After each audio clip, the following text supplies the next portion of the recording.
Бизнис секторот во Пелагонискиот плански регион и локалните самоуправи на 9 општини кои гравитираат во него постојано се наоѓаат во мобилна состојба, трудејќи се да ги идентификуваат интересите на граѓаните.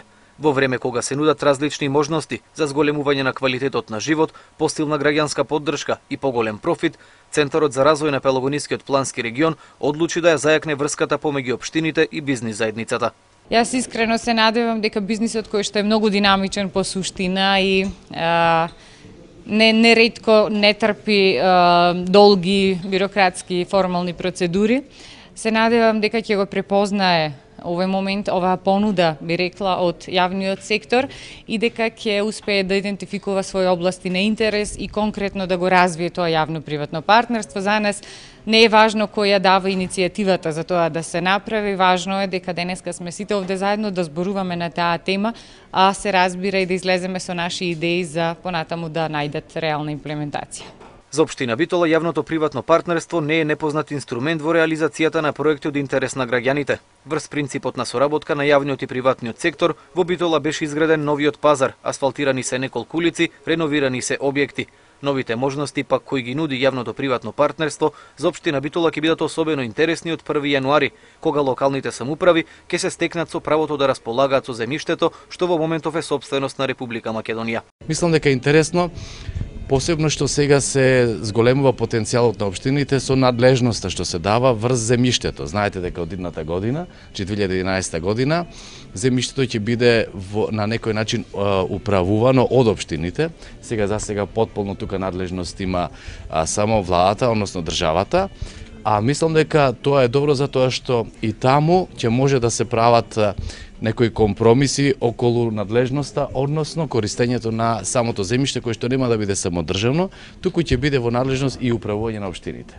Земјите од регионот и Европа се повеќе го користат јавното приватно партнерство како инструмент за финансирање и реализација на проекти од интерес на заедницата. Новата стратегија за развој на Европската унија овој инструмент го дефинира како еден од главните со кои ќе се имплементираат планираните развојни програми до 2020 година.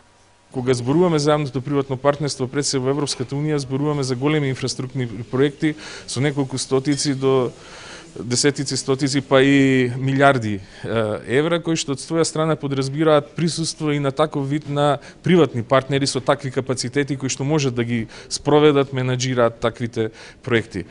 Кога зборуваме за Македонија, нормално искуствата се на почеток, затоа што и пред се за денешната работилница која што се одржува, а е во функција на регионалниот развој на Пелагонискиот регион, треба да се каже дека тука не станува збор само за општина, него тука е пред се и централната власт, од проста причина, значи јавното приватно партнерство треба да го гледаме во функција на партнерство било со локалните и било со централната власт. Тоа значи паралелно градење на партнерство, идентификувањето на можностите пред се на проектите кои што централната власт и локалната власт во моментот не се во состојба сами да ги финансираат или менаџираат, а тоа да го препуштат и на приватните партнери. Издавање под концесија или изградба на автопатишта, реновирање на основни училишта, собирање на комунален отпад, стопанисување со паркиралишта, концесии за автобуски линии или постојки, се некои од успешните примери за функционирањето на јавното приватно партнерство во Македонија.